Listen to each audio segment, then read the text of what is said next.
हूँ मानसी सुदर्शन। आप देख रहे हैं सिटी न्यूज। मैं आप सभी दर्शकों का करती हूँ स्वागत। अब बढ़ते हैं खबरों की तरफ। बीजेपी सांसद ब्रजभूषण शरण सिंह का 30 तारीख से 5 तारीख के बीच अयोध्या दौरा। 30 तारीख को ब्रजभूषण बूथ नंबर 4 से दर्शन नगर तिराहे से होते हुए सराय राशि राजेपुर पूरा बाजार होते हुए दशरथ समाधि तक। 3 तारीख को बाबा बाईपास से होते हुए मसौदा भरतकुंड तक। 1 तारीख को नेमवा घाट सोहावल से होते हुए इम्प्लियर लॉन में समाप्त होगा।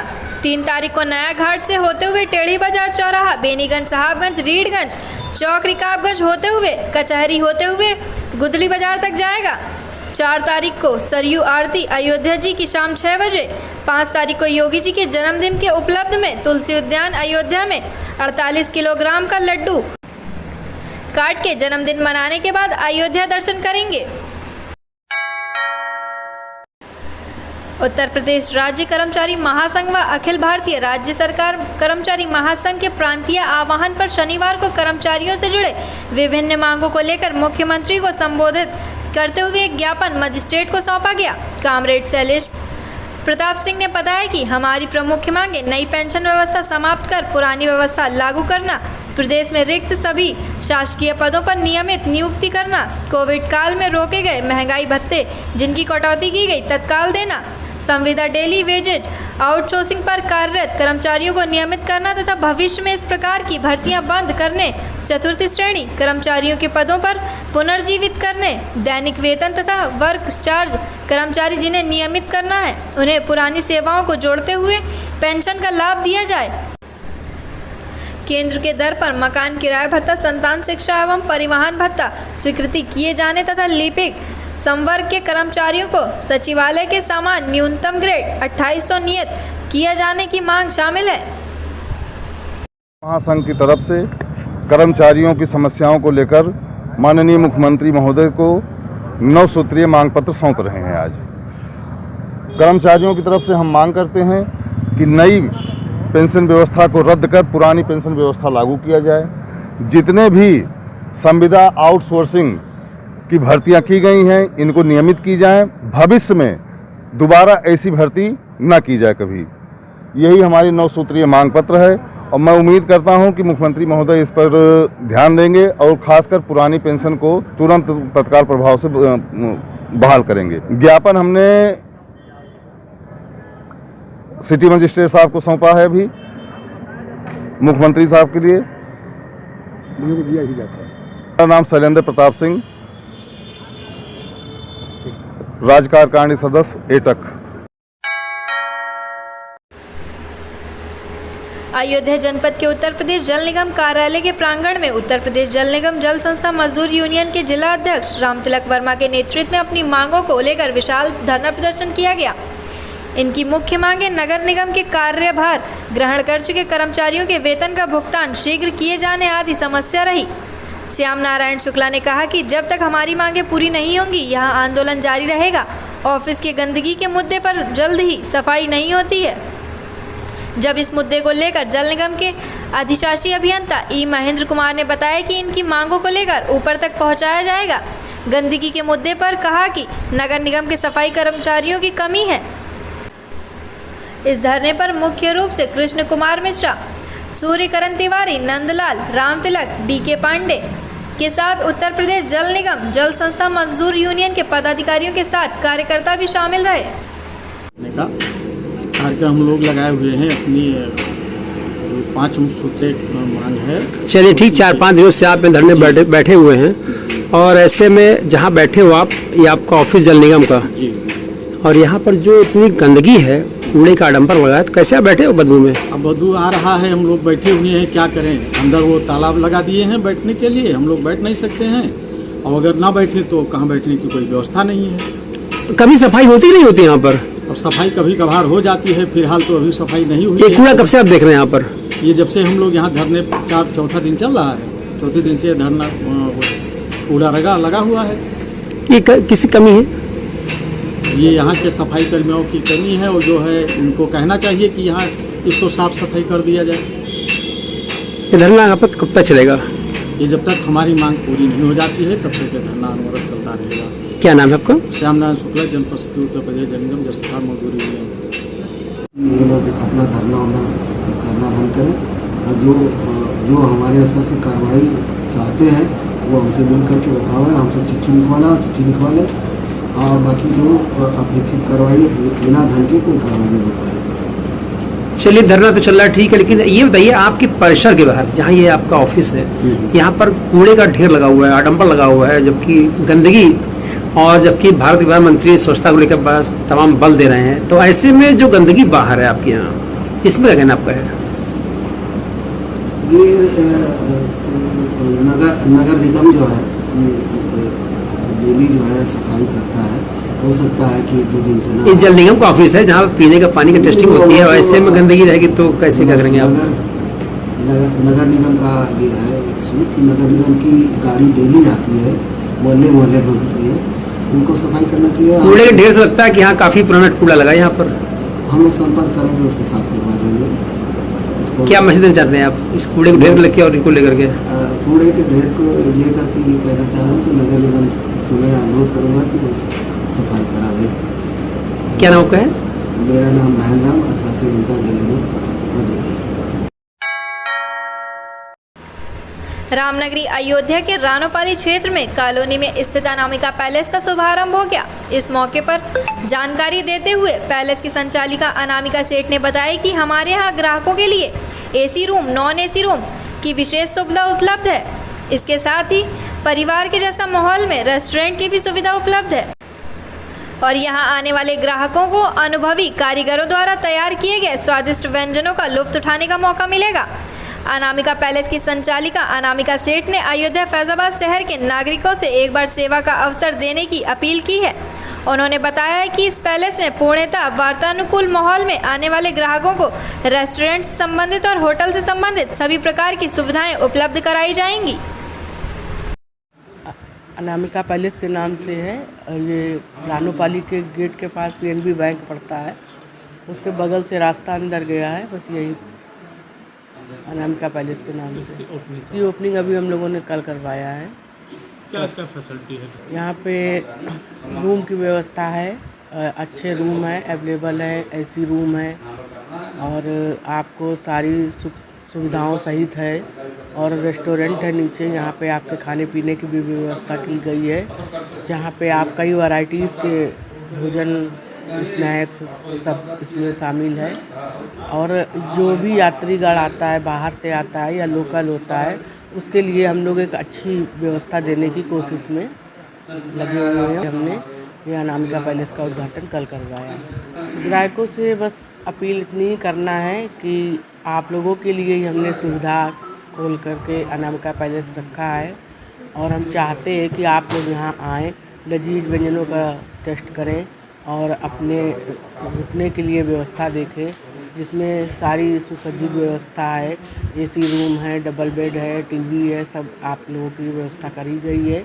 आप लोग आएँ और इसका आनंद लें और अपना प्यार और आशीर्वाद बनाए रखें। मेरा नाम अनामिका है। अयोध्या जिले के मिल्कीपुर क्षेत्र में चकबंदी के दौरान हुई गड़बड़ी से ग्रामीणों के मकान पर संकट की स्थिति बन गई है, जबकि कुछ ग्रामीणों के हिस्से की जमीन एक ही व्यक्ति के नाम दर्ज कर दी गई है। गांव में पिछले 20 वर्षों से हिस्से की जमीन को लेकर तनाव की स्थिति है। इसका कारण चकबंदी विभाग की गड़बड़ी है, जिसको सुधारने के लिए पिछले 2 दशक से कोर्ट के चक्कर लगा रहे वृद्ध ने जिलाधिकारी कार्यालय में पत्र देकर चकबंदी विभाग अधिकारियों द्वारा चकबंदी के दौरान की गई गड़बड़ी को सुधारने की मांग की है। पीड़ित ने कहा है कि अगर प्रशासन उनके मामले में उचित कार्रवाई नहीं करता है तो वह आत्महत्या करने को मजबूर होंगे। मामला जनपद के मिल्कीपुर क्षेत्र के ग्राम सभा अलीपुर खुजरी का है, जहां वर्ष 2004 में चकबंदी प्रक्रिया पूरी हो गई थी। पीड़ित ग्रामीण रामदेव पांडे का आरोप है कि चकबंदी के बाद से लगातार गांव के कुछ दबंग लोग उन्हें प्रताड़ित कर रहे हैं। आरोप है कि गांव के ही 2 परिवार के लोग मिलकर उसकी सह खातेदारी की भूमिका से 2 बीघा का रकम चकबंदी प्रक्रिया को प्रभावित कर अकेले ही अपने नाम दर्ज करा ली, जबकि शेष भूमि में फिर भी पूर्व की भांति अन्य हिस्सेदारी के बराबर भूमि ले ली है। इसलिए सम्मिलित खाते की भूमि में 2 बीघा रकम कम हो गया। उक्त रकम के पूर्ति के उल्टे ही पीड़ित पर दबाव बनाया जा रहा है। पीड़ित का आरोप है कि उसकी पैतृक जमीन को हड़पने के लिए गांव के ही कुछ लोग एकजुट होकर उसको प्रताड़ित कर रहे हैं। उस पर पैतृक जमीन छोड़ने का दबाव बनाया जा रहा है। वहीं ग्रामीणों की जाति से तंग आकर पीड़ित ने जिलाधिकारी और उप संचालक चकबंदी के कार्यालय में न्याय की गुहार लगाई है। जिलाधिकारी को दिए गए पत्र में पीड़ित की ओर से कहा गया है कि ऐसी भूमि जो चकबंदी प्रक्रिया से पृथक थी, उसमें चकबंदी अधिकारियों ने छेड़खानी की है, जबकि उस भूमि में पीड़ित का भी हिस्सा था। अब अधिकारियों से पीड़ित गुहार लगा रहा है। पीड़ित रामदेव पांडे ने बताया कि उनकी उम्र 76 वर्ष हो चुकी है। पिछले 20 वर्षों से वो कोर्ट के चक्कर लगा रहे हैं, अधिकारियों के दफ्तर के चक्कर लगाकर थक चुके हैं। पीड़ित ने बताया कि गांव में उसके पूर्वजों की कुल भूमि में उनका 1/4 हिस्सा था, लेकिन वर्तमान में उनके हिस्से की आधी ज़मीन नहीं बची। गांव के कुछ दबंग लोग पूर्व में ही उनके हिस्से की ज़मीन हड़प कर चुके हैं। इस बार भी चकबंदी के दौरान उनके हिस्से की पैतृक ज़मीन जालसाजी करके हड़प कर ली गई। पीड़ित ने कहा है कि उसने अधिकारियों को चकबंदी विभाग की गड़बड़ी से अवगत कराया है, लेकिन कहीं से राहत की उम्मीद नहीं दिखाई दे रही है। वहीं पीड़ित ने जिलाधिकारी कार्यालय में शिकायत पत्र देने के बाद कहा है कि अगर प्रशासन न्याय नहीं करता है तो वह आत्महत्या कर लेंगे। आज कहाँ आए थे आप? क्या है पूरा मामला आपका? कलेक्टर महोदय के यहाँ प्रार्थना पत्र देने आए थे। मैं 1/4 का हिस्सेदार हूँ। आज मेरे पास 1/8 भी भूमि बची नहीं है, फिर भी चकबंदी विभाग मुझे परेशान लगातार कर रहा है। संरक्षण के लिए आया था। क्या आश्वासन मिला यहाँ से आपको? अभी कुछ आश्वासन नहीं मिला। उन्होंने कहा मैं इसको बंदोबस्त अधिकारी के यहाँ कंप्लेन आपकी भेजता हूँ। कौन लोग हैं जी जो आपको परेशान कर रहे हैं? इसमें जो है एसईओ से लेकर के सब एसओसी भी परेशान कर रहे हैं। अभी भी हमारे कटौती कर रहे हैं जमीन की। CH-18 जो जमीन है, जो बाग है, उसकी जो कटौती करके दूसरे खाते में डाल दिया है। 190 ईयर और 160 ईयर हमसे चाहते हैं, फिर मेरे में से कटौती करना चाहते हैं। यही कष्ट है। क्या नाम है आपका? कहाँ से आए? रामदेव पांडे, अलीपुर खजुरी, उम्र 77 वर्ष। अगर नहीं आपको मांग पूरा होता तो क्या आगे जो है आत्मसमर्पण, आत्महत्या कुछ तो करना ही होगा। ये पैतृक संपत्ति है। उत्तर प्रदेश की योगी आदित्यनाथ सरकार ने विधानमंडल के बजट सत्र में गुरुवार को अपना बजट पेश किया। इस बजट पर विपक्षी दल ने अपनी कड़ी प्रतिक्रिया दी है। समाजवादी पार्टी के दिव्यांग सपा नेता पंडित समरजीत ने इसको बंटवारा बताया है। योगी आदित्यनाथ सरकार ने गुरुवार को वित्तीय वर्ष 2022 और 23 का बजट पेश किया है और सीएम योगी आदित्यनाथ सरकार के दूसरे कार्यकाल का पहला बजट 6,15,518 करोड़ रुपए का है। पंडित समरजीत ने कहा कि सरकार का बजट केवल मुंगेरी लाल के हसीन सपने तथा जनता को गुमराह करने वाला है। उत्तर प्रदेश सरकार के इस बजट में गरीब एवं मध्य वर्ग के लोगों के ऊपर कोई ध्यान नहीं दिया जा रहा है। जो बजट आया है ये केवल लोगों को, जनता को गुमराह और चूतिया बनाने का काम सरकार कर रही है। अरे न गरीबों का कोई भला है इस बजट में, न मध्यम वर्ग के लोगों का भला है। ये केवल बड़े बड़े उद्योगपतियों के भलाई के लिए सरकार ने जो है बजट पारित किया है। इसमें मध्यम और गरीबों की भलाई के लिए कोई बजट है ये नहीं। इस बजट से जनता नहीं खुश है हमारी तो बात छोड़ दीजिए। जब जनता तरसता है, महंगाई से तरसता है, तमाम तरीके से जनता परेशानी उठा रही है, तो इसमें उनका भलाई का बजट कहाँ है जो आज वो खुश होंगे सरकार के बजट से। दिव्यांग सपा नेता पंडित समरजीत। अयोध्या कोतवाली में थाने दिवस का आयोजन हुआ। इस मौके पर अयोध्या एसपी सिटी विजयपाल सिंह ने थाने दिवस पर थाने का निरीक्षण किया, तो वहीं लगभग 1 दर्जन से भी अधिक मामले थाने पर आए। यहां पर अधिकतर मामले राजस्व और घरेलू विवाद से संबंधित रहे। वहीं थाने दिवस को लेकर एसपी सिटी विजयपाल सिंह ने बताया कि जो भी शिकायतें आई हैं उसको चुना गया है और टीम गठित करके मामले को जल्द से जल्द निराकरण करने के आदेश भी दिए गए हैं। उन्होंने बताया कि समाधान दिवस में आने वाले मामले को गंभीरता से देखा जाता है। प्रयास रहता है कि जल्द से जल्द मामले का निराकरण कराया जाए। इस मौके पर अयोध्या के क्षेत्रीय मजिस्ट्रेट प्रशांत शुक्ला, अयोध्या सीओ आर.के. चतुर्वेदी, कोतवाल देवेंद्र पांडे व सभी चौकी इंचार्ज व राज्य से संबंधित अधिकारी मौजूद रहे। ऐसा है कि थाना कोतवाली अयोध्या में थाना समाधान दिवस का आयोजन आज किया जा रहा है और इसमें संबंधित पक्षों के जो पब्लिक के लोग हैं, उसके अलावा सभी इसमें हमारे सभी राजस्व कर्मी हैं, लेखपाल हैं और आरएम साहब हैं, सीओ साहब हैं और इंस्पेक्टर कोतवाली हैं। और इसमें कुछ प्रकरणों में पूर्व के भी जो है दोनों पक्षों को बुलाया गया है, उनको सुना गया और उनका जो है निस्तारण का प्रयास किया गया। जो मामले न्यायालय में विचाराधीन हैं उनको वास्तविक स्थिति से अवगत कराया गया और ताकि वास्तविक इसको समझें। और ये भी सभी को बताया गया कि प्रकरणों को लेकर के जो न्यायालय में विचाराधीन हैं उनमें मतलब अनावश्यक वाद विवाद न करें, न्यायालय के आदेश का सम्मान करें और जो भी है कुछ प्रकरण थाना दिवस से संबंधित है इनमें टीमों का गठन किया गया है। टीम मौके पर जा करके समाधान करने का प्रयास करेंगी, प्रकरण की जांच करेंगी और जो अगर मामले समाधान नहीं होते हैं तो संबंधित जो है न्यायालय में अगर वो संदर्भित हैं तो उनको जो है उचित सलाह दी जाएगी कि प्रकरण संबंधित माननीय न्यायालय में चाराजोई करें।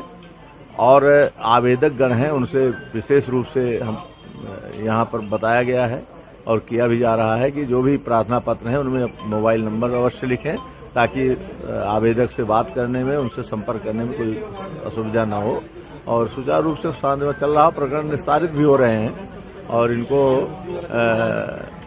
हम लोगों का अपेक्षा यही है जो भी प्रकरण है उनको मतलब उनको अवश्य जो है सुना जाए और उसमें विलंबित ना हो ताकि शांति व्यवस्था की समस्या न उत्पन्न हो।